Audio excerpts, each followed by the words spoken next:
I got laid off. Hi guys, it's Renee. Welcome to my channel. Welcome back to my channel. I said last week that maybe I'd make some videos more often than I have in this entire year of our Lord 2020 because of the novel coronavirus. I have time, and now I have more time because last week, all I knew, if you don't know, I work in the theme park industry. I live in Central Florida. I work for Disney and work for Universal. As of last week, Disney and Universal were paying us through April 18th, April 19th, no worries, nothing, no big deal.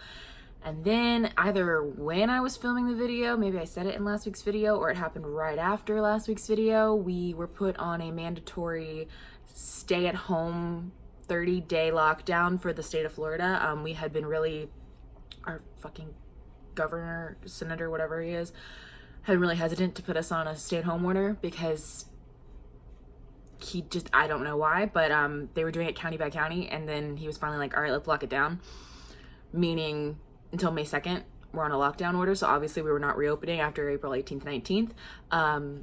Disney announced that any non-union employees would be furloughed after April 19th. I am in a unionized role, but I'm not part of the union. They have not been able to give me a straight answer on whether or not that means I'm covered or not. So as of right now, I am taking that to mean that I'm furloughed, meaning I will still have a job when we reopen, but I'm not getting paid right now. Not the same as being laid off, but it sure feels the same right now. Universal has not made any announcements. People think that they tend to follow whatever Disney does, but that's actually not true. So we will see what happens. I just hope that they don't fire me because I love my job at Universal a lot. But because our lockdown got extended, I kind of went through and revamped my quarantine routine. But the day I post this video, I'm supposed to get a kiddie pool that will go out on my balcony. And I have this grand plan to spend a lot of time in the kiddie pool reading, and I mentioned it on my Instagram. If you follow me on Instagram at Renee Wright, link in the description. I was talking about how our Orange County, where I live, libraries are closed. You can still get ebooks and stuff, but I want to give my eyes a break from the screen because I'm spending like 8 hours a day on my phone, and then I'm writing on the computer. And I was like, let me give my eyes a break. So I went through, there's a highlight on my Instagram if you want to go see quarantine reads.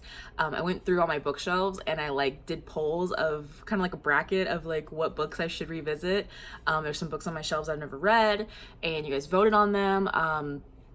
So if you want to know what I'm going to be reading, I'll be documenting it on my Instagram. So follow me there. That is the hope is kiddie pool tangs, trying to tan on my balcony that doesn't get very much sun, and reading physical books, which it's been a long time since I've actually done that, to be honest.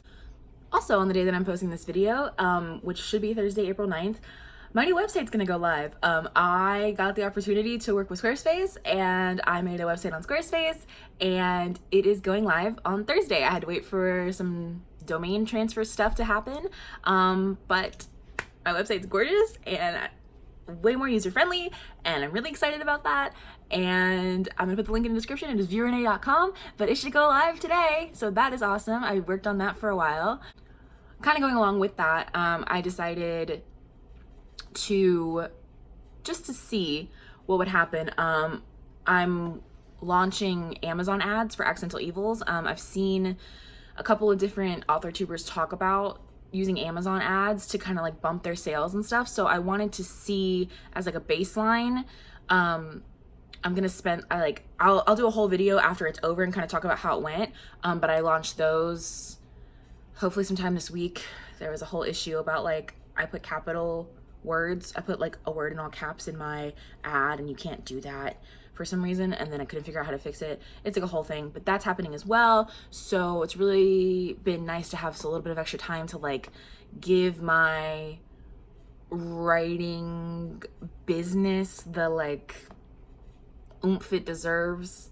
Speaking of writing, I'm doing Camp Nano. If you don't know, NaNoWriMo, National Novel Writing Month, is every November.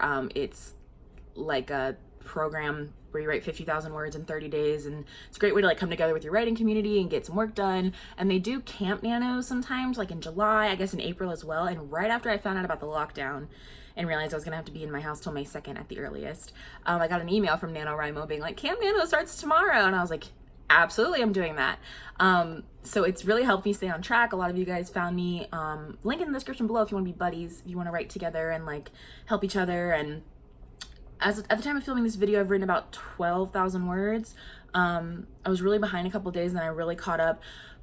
But what I did, which I was fighting really hard for some reason, I'm working on my magical realism novel, Blood from a Stone, and I was really fighting writing out of order.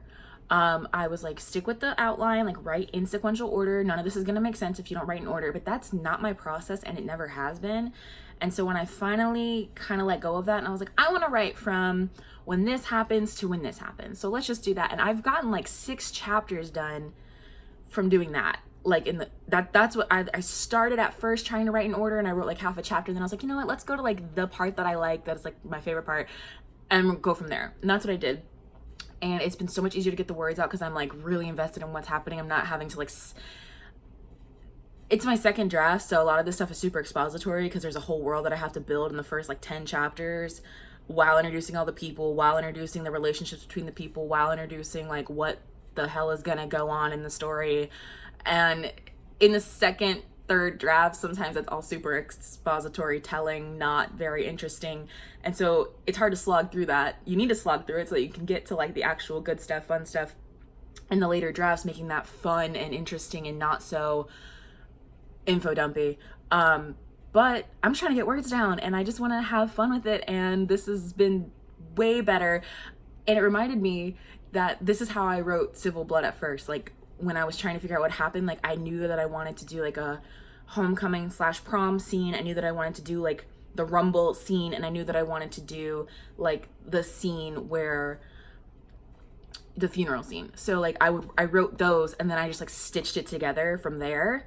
And that's how I ended up finding out so much more about the characters, because I was like, well, how would they get from that point to that point? What would have to happen in the middle? Who would have to be involved? So if you're stuck and you have this idea that you want to get to, try starting with that idea and working backwards, or start with an idea that you like and another idea that you like and then smush them together. Other than that, I am doing a massive declutter of my house and I am binge watching Crazy Ex-Girlfriend. So that is what I'm up to. Fingers crossed that I start, finding out when I can go back to work. If you're not being productive, don't beat up on yourself about it.